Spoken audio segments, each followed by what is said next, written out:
we continue our conversation in that light. We're being joined by our in-house analyst, Chuks. Glad to have you join us on this segment. Thank you very much, Femi. Good morning, and good morning, blessing. You didn't use the full acronym. Chuks John-Rogers. Good morning. Welcome to an exchange. Yes, good morning. I'm feeling It's full uneasy. initials. I don't want it to sound like a cliche, which was why I had to No, put it I think out. I like it. When you say CJR, it doesn't look it gives him. All right, that's just to get you smile, and then she has achieved that aim. But let's look at, we had Professor earlier who talked about, Professor Emeji, who talked about the significance of natural medicine. I want to continue in that line by having your own thought. But I want us to start your segment by addressing some of the misgivings, misconceptions about natural medicine, some of the myths about what you call myths about natural medicine. As a practitioner, in that area of expertise, what are your observations as regards these misconceptions? Okay, before I get there, I will like to say that I shouldn't be sitting here when Prof was here. But we've given you the privilege now. Then I should just stand up and say thank You have no Thank choice. you very much. And the seat is still very hot. Yes. Now, for where you are coming from, there is something called market. And the best way of selling a market is to make sure that whoever is selling the kind of market you're selling, you make sure that person can't sell.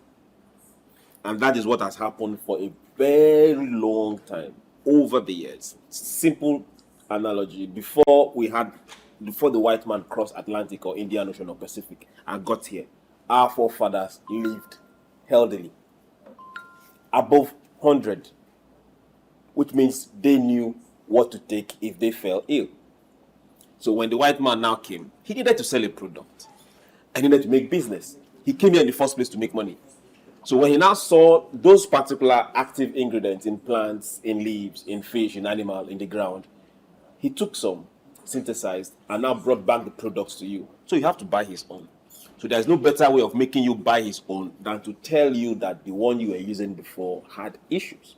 So that has been passed across from generation to generation. So imagine the period of time down to what we are taught in school, the way we are taught it in school. And now you look at who we are and now say it's a myth. Then there's a problem. All right, let's look at the participation or the role of the practitioners of natural medicine in this. Now the question again is, who are the practitioners? Okay, we'll get to that. But the role of some of the practitioners in this attempt or this theory of yours that it was the Orthodox medicine practitioners who tried to demarket natural medicine, making people believe it's an alternative. You go to some multi-packs, you find people selling not herbal medicine, and some tell you it can cure this, cure that, cure that. Just one medication, one herbal medication can treat this, treat that, and everybody say, "Bugbonishi." So So I have to bring that in. I have to bring that in. It's like this thing. multi-purpose. Multi-purpose, exactly. So, playing roles like that, how has it helped or not helped natural medicine industry? Okay. I always like taking us back because that is who we are. You're a very beautiful person. Thank you. And you know. Yes, I do. Good. You don't need makeup to validate that. Of course I do. But makeup needs to sell. So they will add some additives and tell you need this to be this, but you are that already. Now let's go back again. Practitioners. We all eat good food in Africa. Have you asked yourself, if you look at data, why do we have less Yoruba people, those from the West, suffer less of diabetes than those from outside? Simple. They eat more of pepper than those from outside. But we forget that this pepper itself is a plant, it's also medicine. So the more they eat is normal to them, the less they have that it takes excess sugar away from their blood. So it's just normal. You make pepper soup every time, they eat it more this way. Then for maybe those that use it pepper soup occasionally, as soon oh, if you're not a pepper lover, then you should not be in the West. I see that So everybody is a practitioner. It now, okay, who has commercialized it? That is where we should now start looking at it. everybody, according to you, is a practitioner, but are they conscious practitioner? The conscious Are they practitioner. knowledgeable practitioners? Yes, you are also a knowledgeable practitioner. Why? Because most African women, most African men, their mom teach them to cook.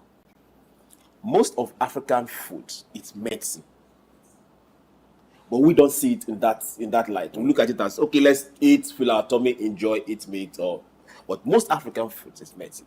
Now start. What do? You take palm oil. That's vitamin A. There is no better medication for your eye than palm oil. And we get our palm oil. Except when we now see what industries are doing right now. But we still get our palm oil. And they tell you, use your palm oil to cook. Then what's next? You look for onions. Exactly. Your vitamin C.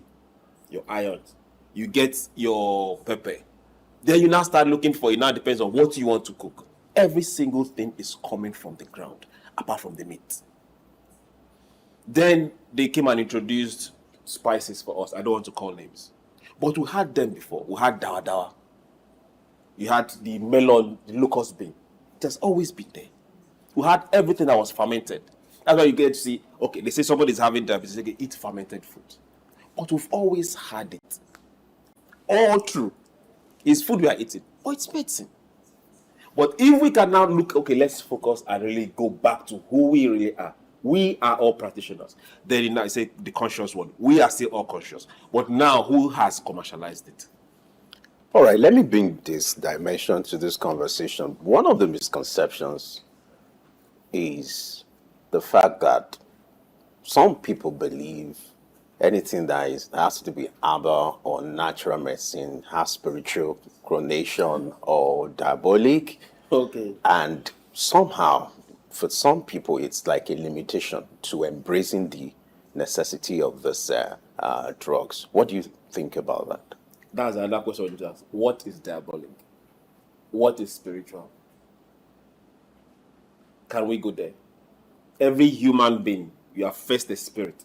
You have a soul, and both live in this body. So this is the one we see. The most potent of all is the spirit. Every human being. It now depends on what do you relate with. So that is who we are. Now, being diabolical, now define diabolical. The kind of movies. Maybe a good kind of reference. movies we watch. A good reference could be the source of the drug. You've seen The source guys. of the drug. You've seen guys. Okay. Maybe in buses, they would tell you like what blessing make reference to. This can cure this, can cure that, and then you're looking at the packaging. You're looking at the standard, and then you're looking at some element that gives you that there's more to this thing. Okay. It could also be part of the thing fueling that impression. Yes. Now the thing is this: we've come from a culture where we associate our medication, our medicine to shaman. We associate it with people call it dibia, people call it medicine men, but we need to be able to separate it. Just the way we have Western doctors, we had people that the Which some knowledge call babalawo. babalawo, here. yeah, Herbalist. knowledge is passed across. Now depends who is holding a major share of that knowledge.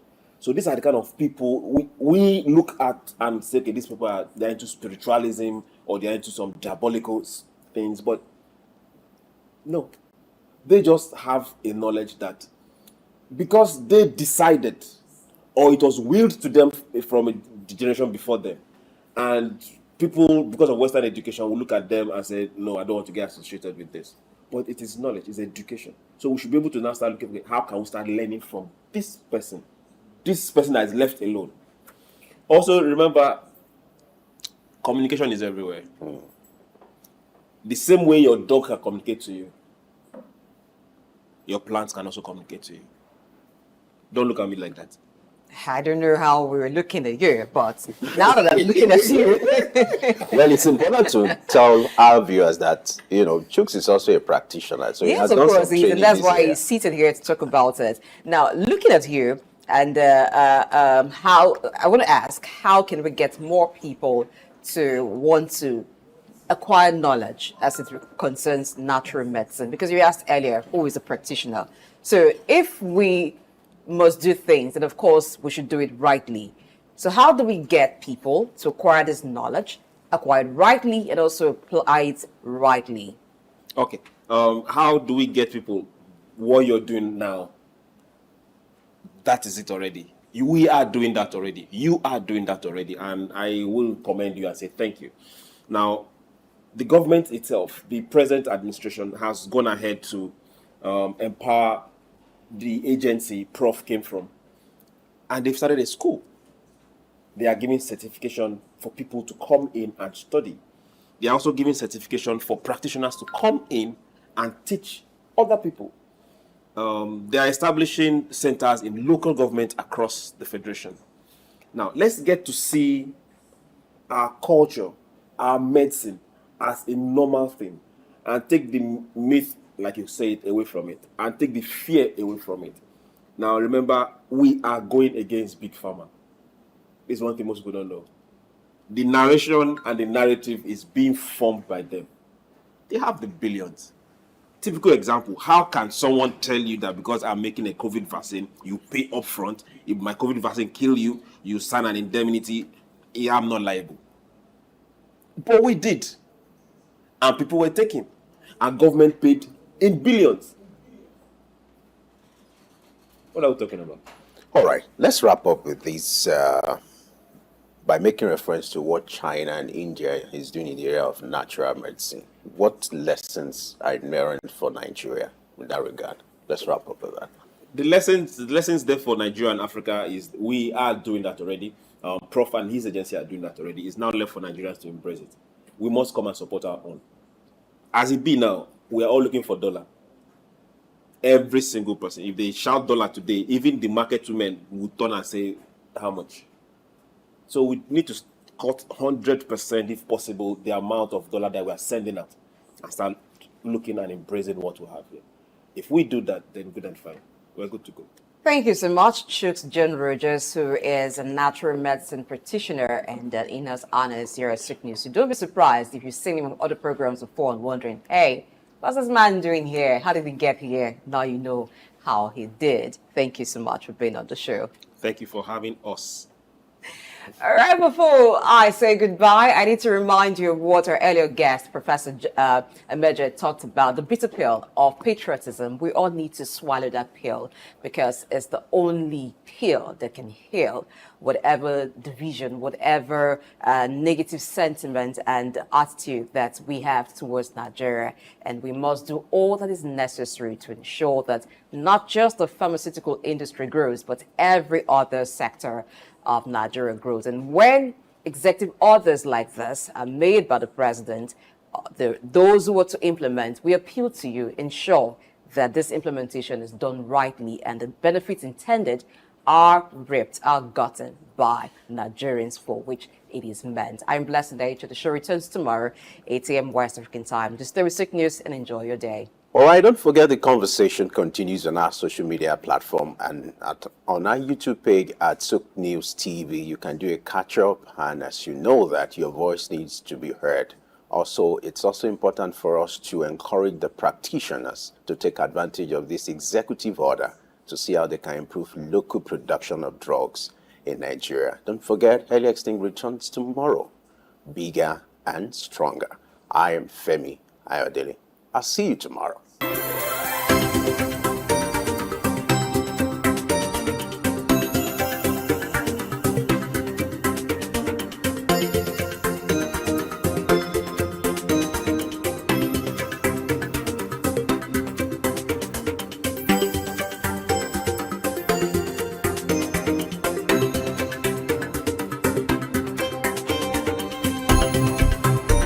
Early exchange, shaping policy, advancing development.